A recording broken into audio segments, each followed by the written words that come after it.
Rusia tidak melihat aksi boikot yang ditujukan kepada Rusia terkait operasi militer di Ukraina sebagai masalah, sebab protes itu bahkan tidak mendapat dukungan dari mayoritas delegasi.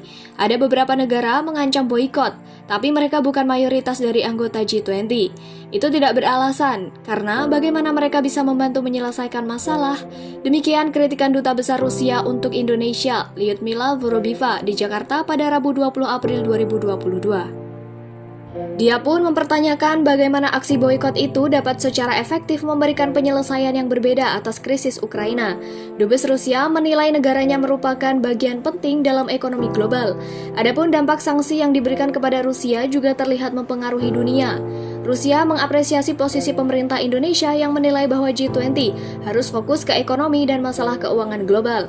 Pihaknya mendukung presidensi Indonesia di G20 dan prioritas yang diusung dan disetujui sebelumnya, ujarnya. Lebih lanjut menurutnya, masalah politik seharusnya tidak diseret masuk ke forum G20 karena itu dapat mengalihkan perhatian dari penyelesaian masalah yang benar-benar penting. Rusia memastikan niat untuk terus berpartisipasi dalam agenda G20 tahun itu dan berharap Presiden Vladimir Putin bisa datang ke KTT G20. Pertemuan G20 pada Rabu 20 April 2022 di Washington fokus membahas bagaimana membantu ekonomi global pulih dari guncangan baru yang disebabkan oleh invasi Rusia ke Ukraina yang telah mendorong harga makanan dan bahan bakar lebih tinggi. Kondisi itu membuat IMF menurunkan prospek pertumbuhan global menjadi 3,6% untuk tahun ini.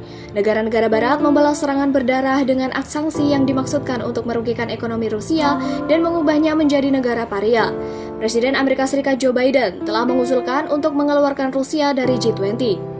Kepada AFP, mantan pejabat Departemen Keuangan yang sekarang menjadi Ketua Forum Lembaga Moneter dan Keuangan Resmi Amerika Serikat, Mark Sobel, mengatakan tidak ada mekanisme yang jelas untuk menendang Moskwa keluar, yang pada berbagai tingkat didukung oleh China dan India.